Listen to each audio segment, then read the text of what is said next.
Gather close, children. Let me tell you a story of our ancestors. On a quiet night in Zululand, stories travel farther than the wind.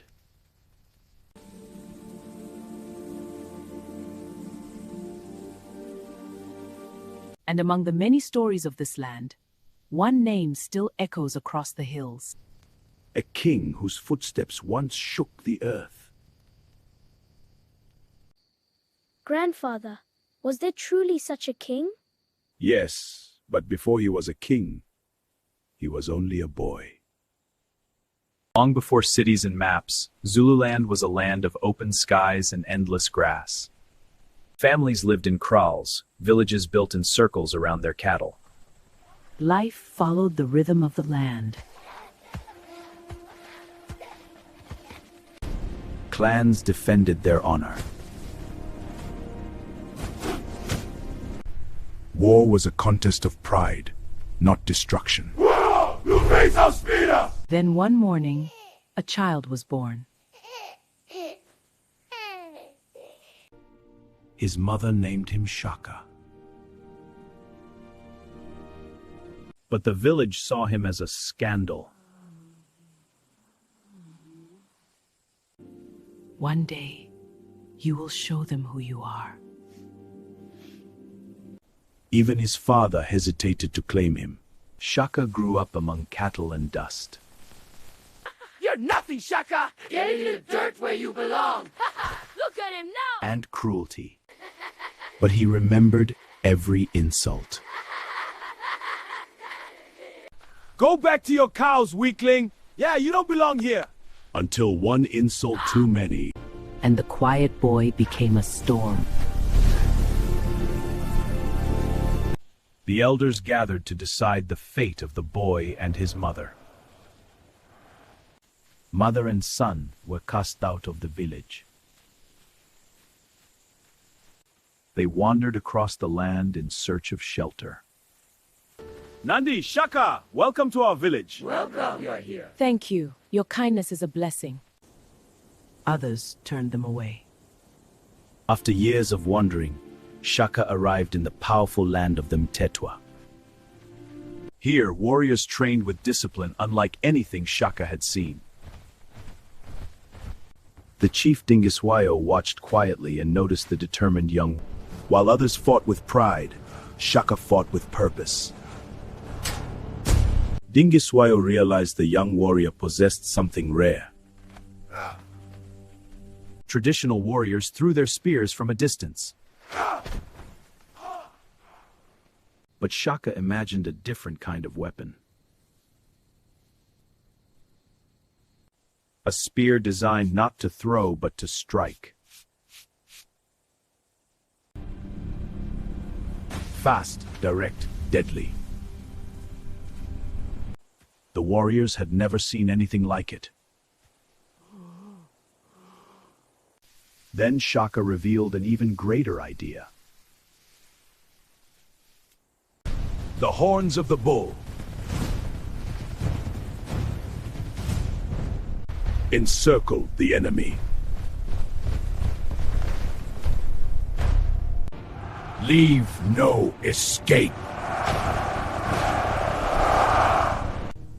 A military genius had emerged. Far away, Shaka's father lay dying. The news spread quickly across the land. Shaka knew the moment had come. He returned, not as a boy, but as a warrior. But rivals waited in the shadows, plotting to claim power. The struggle for leadership had begun. You challenge me? We do! Then face the consequences! Within weeks, resistance collapsed. The once exiled boy walked back into the kraal he once left.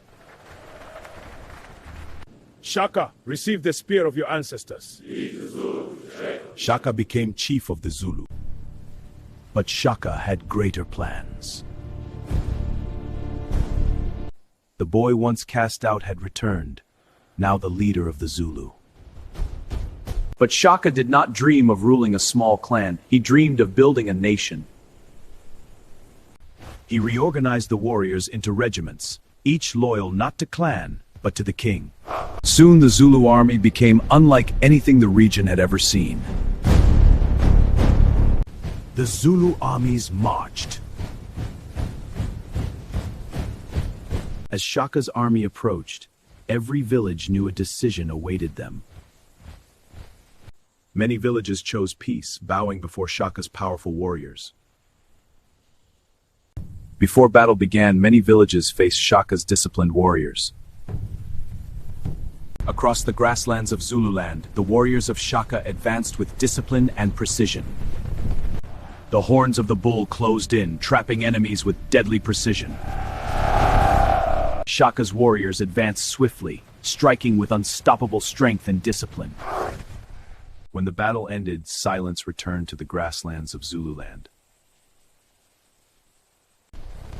The land itself began to move. Fear spread quickly, and many families began fleeing across the land. Entire communities fled, searching desperately for safety beyond Shaka's reach. Some escaped far into distant lands beyond the hills. From the chaos, new settlements and kingdoms slowly began to rise.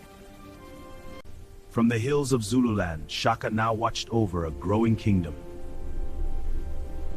Nandi, the king's mother, now lived with honor and respect.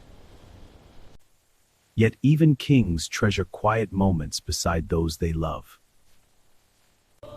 Across Zululand, Nandi became a symbol of resilience and strength. Together they looked across the land their struggles had helped build. Shaka now ruled a nation. At the center of Shaka's world was his mother. Despite ruling a powerful kingdom, Shaka never forgot the woman who had believed in him when the world turned him away. Through every struggle, Nandi believed in the son others once rejected. But as the years passed, illness slowly began to weaken Nandi. Then tragedy arrived.